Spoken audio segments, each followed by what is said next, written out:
Në ceremoninë e organizuar në sallën e Këshillit Bashkiak të qytetit, ishin të pranishëm autoritetet më të larta vendore dhe qendrore, si përfaqësues të organizatës veteranëve të luftës dhe të afërm dëshmorëve që dhanë jetën për liri. Migena Muhaj, drejtoresha e Arsim Kulturës në Bashkinë e Qytetit, në fjalën e saj, u nda në kontributin e dhënë nga qytetarët Durrësak në luftën për çlimin e vendit. Sot është një ditë e veçantë për Durrësin dhe për gjithë Shqipërinë. Një ditë që na kujton sakrificën dhe guximin e vjetra patriotëve, luftëtarëve të lirisë, të rinj, të reja, të cilët dhanë gjithçka për vendin tonë. Le të shprehim mirënjohjen më të thellë të qytetarëve të Durrësit për kontributin dhe heroizmin e atyre që në emër të lirisë nuk ushqyen as jetën për të arritur ditën e lavdishme të 14 nëntorit 1944, ditën kur Durrësi u çlirua nga pushtuesit nazifashistë.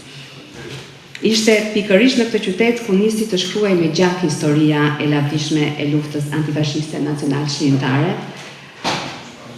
që prej 7 prillit 1939, Durrësi u bë simboli qëndresës dhe një ndër qendrat kryesore të lëvizjes shqiptare. Edhe nën pushtimin më të ashpër, qyteti ynë nuk u përkul. Në ceremoni ka marrë fjalën dhe përfaqësuesi i organizatës së veteranëve të Lançit, Kristaq Prifti, i cili theksoi rëndësinë e jashtëzakonshme të luftës antifashiste nacional shqiptare dhe vuri në dukje fakte historike nga kjo luftë dhe nga dita e çlirimit të Durrësit.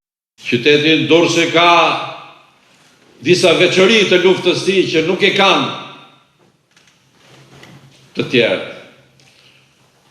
Ka pushkën e parë që u shkrep në vit 7 prill të vitit 1939, që i tregoi botës dhe gjithë popullit shqiptar që ndonë se ne jemi shtet i vogël, i varfër, i braktisur, i tradhtuar, do të luftojmë për trojet tona dhe kjo vazhdoi. Durrësi ka dëshmorin më të ri, 14 vjeçarin herojin e popullit Met Hasa. Durrësi ka mbi 190 dëshmor, mbi 600 luftëtarë që mbushën brigadat.